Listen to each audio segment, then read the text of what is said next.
Aqua yang dipilih dari sumber air di gunung terlindungi, disaring bertahun-tahun oleh lapisan bebatuan dan kaya akan mineral alami yang seimbang. PLN mendukung pertumbuhan usaha petani kopi Kopsi Batui melalui berbagai bantuan nyata seperti penyediaan bibit unggul, mesin grader, alat ukur kadar air kopi, sertifikasi mutu, pelatihan lanjutan, hingga penambahan instalasi listrik. Langkah ini menjadi bukti bahwa peran PLN tidak hanya sebatas menghadirkan terang, tetapi juga menyalakan harapan dan mendorong kesejahteraan masyarakat. PLN memberikan persembahan terbaik bagi masyarakat melalui penanaman 7.000 bibit mangrove di Kabupaten Jeneponto. Melalui kolaborasi antar pemerintah, masyarakat, dan komunitas, PLN WIP Sulawesi berharap program penanaman mangrove ini dapat menjadi langkah awal menuju kawasan pesisir Jeneponto yang lebih tangguh, hijau, dan berdaya saing secara lingkungan dan sosial. Melalui program tanggung jawab sosial dan lingkungan, PLN memberikan dukungan kepada kelompok tani Kopsi Batui yang mengelola kebun kopi di bawah jaringan transmisi 150 kafe di sekitar proyek pembangunan PLTMG Luwu berkapasitas 40 MW.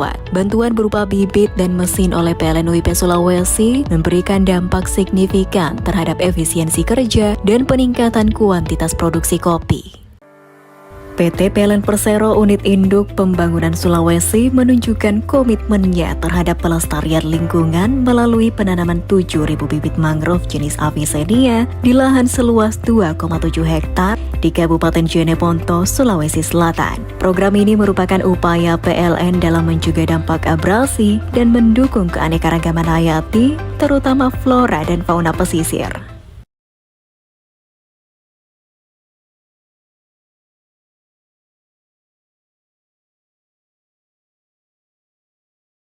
Pada awal Oktober lalu. Terbaru, ia menyatakan siap memilih timnas Indonesia jika ada tawaran meskipun ada pilihan dari tim lain. Melalui wawancara baru-baru ini dengan Goalpost Asia, Sintayong sempat menyinggung posisi kepelatihan di timnas Indonesia. Pelatih asal Korea Selatan itu bahkan mengaku akan memprioritaskan Indonesia sebagai pilihan utama jika mendapat tawaran lagi. Walau tertarik kembali ke Indonesia, Sintayong mengaku belum mendapat tawaran dari PSSI untuk kembali melatih timnas. 저는 감독이고 저는 일단 열려 있으니까 그건 좋은 조건이 들어오고 하면 인도네시아가 아니라 어디든 갈 수 있는 부분. 근데 만약에 이제 같은 조건이라면 인도네시아가 그래도 더 마음에 끌리시긴 하겠네요. 같은 조건이고 그보다 더 좋은 조건이 오더라도 인도네시아가 만약 제시한다면 항상 1순위는 인도네시아라고 보면 되겠죠. Sementara mantan asisten pelatih timnas Indonesia, Alex Pastur, menilai peluang skuad Garuda untuk lolos ke Piala Dunia 2026 sangat kecil. Bahkan tidak logis jika melihat peringkat FIFA Indonesia saat ini.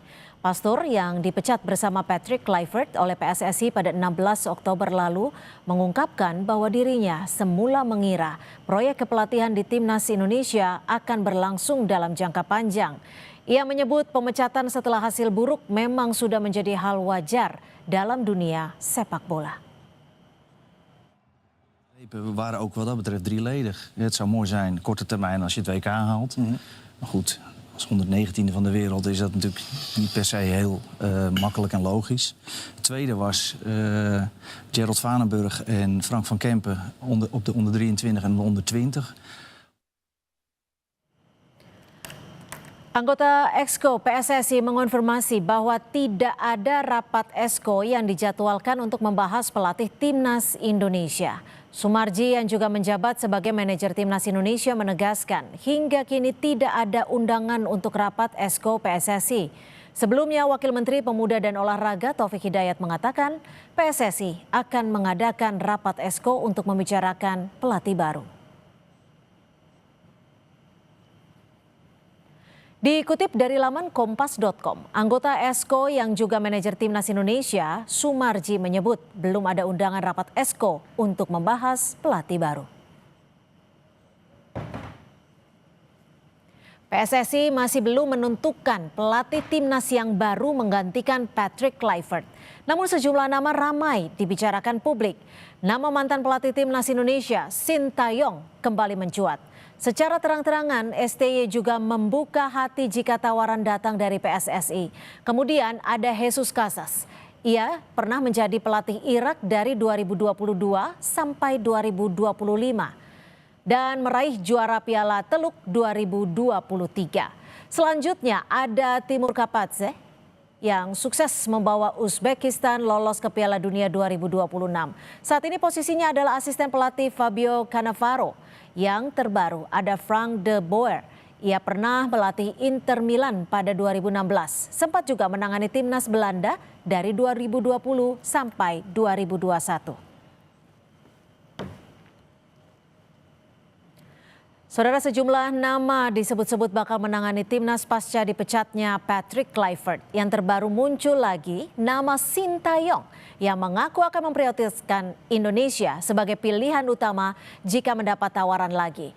Apakah STY akan kembali melatih timnas? Kami akan membahasnya bersama dengan analis sepak bola. Sudah ada Bung Wesley Hutagalung. Selamat sore Bung Wesley. Selamat sore, Mbak Tia. Ya, Bung Wesley, seberapa besar sebenarnya menurut Anda peluang STY kembali untuk melatih timnas Indonesia jika kita melihat dari hubungan terakhir antara PSSI dan juga STY? Ya, ini kan drama nggak berkesudahan dan kalau kita lihat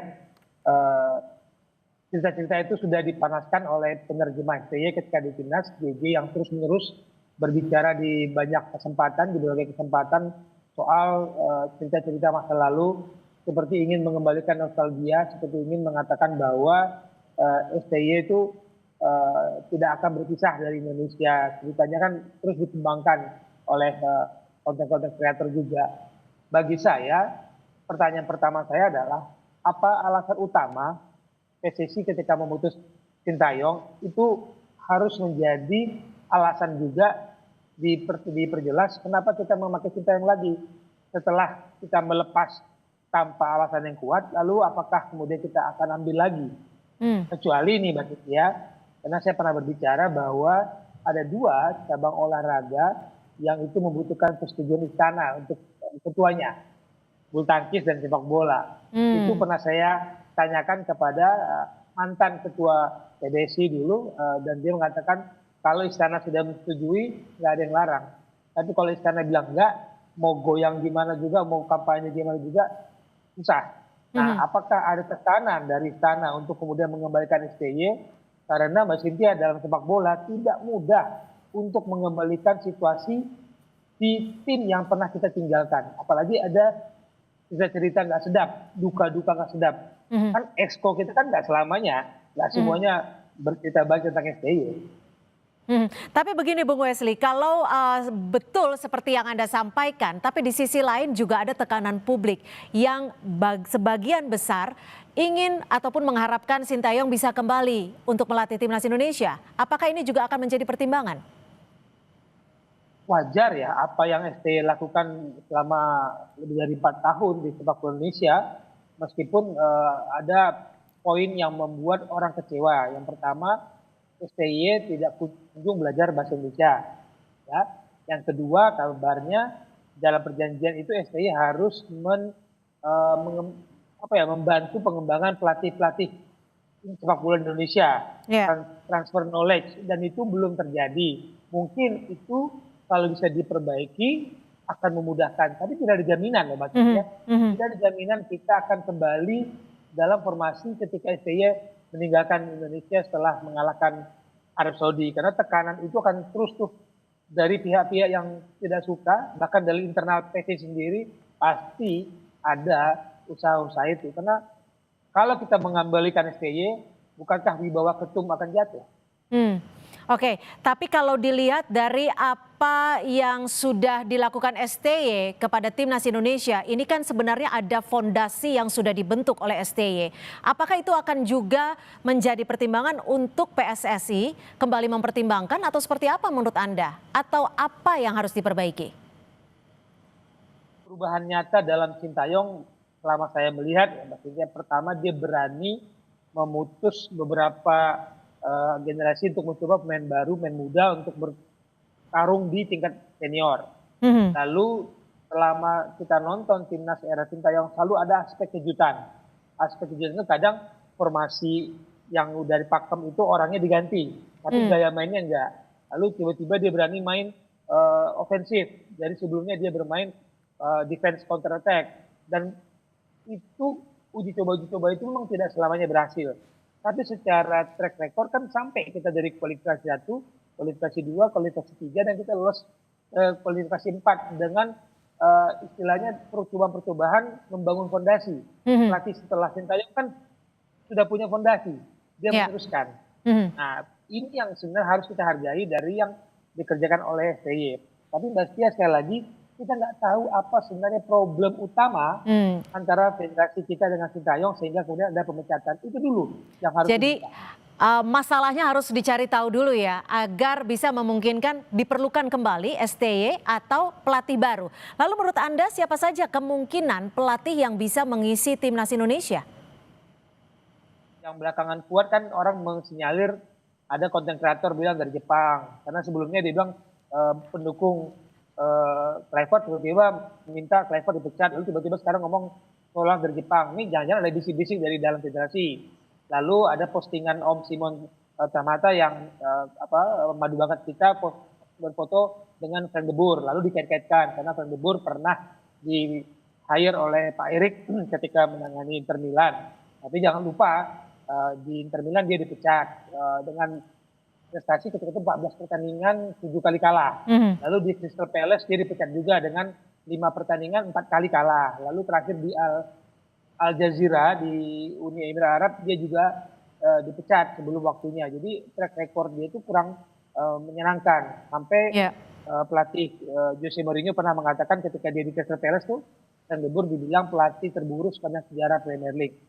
Tapi yang kita butuhkan sekarang adalah pelatih yang benar-benar mau mengerti sepak bola Indonesia. Itu Mbak Cynthia. Bukan kita ini membangun sepak bola harus dengan sistem, cukup dengan nama besar. Nah itu harus disatukan antara sistem dan nama besar. Mungkin nama besar sebagai daya tarik.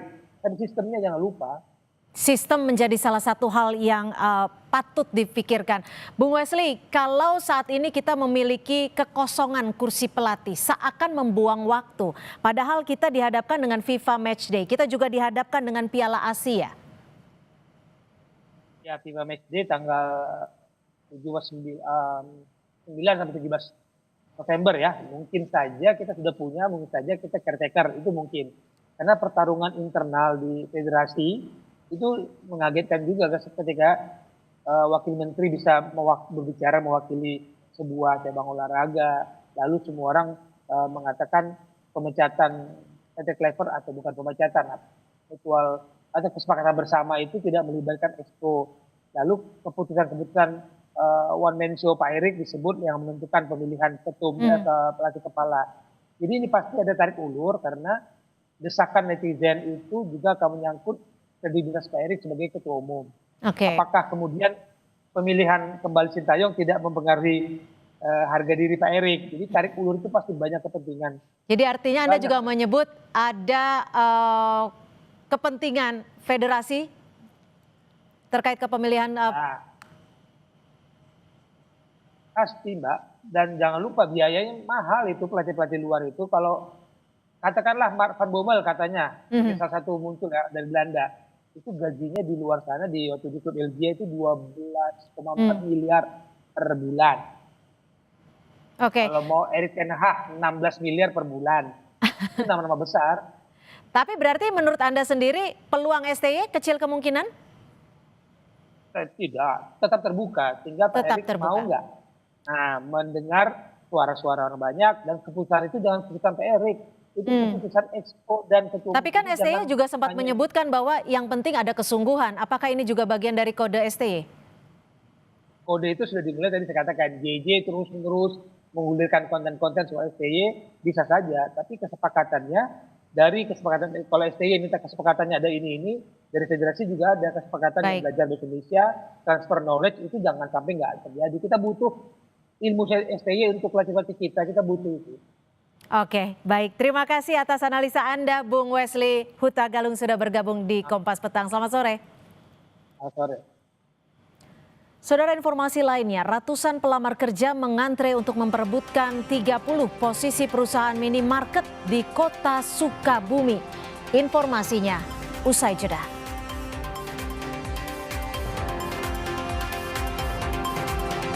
Kami juga akan menghadirkan jawaban Menteri Sosial soal belum cairnya BLT sejak diumumkan hari Jumat lalu.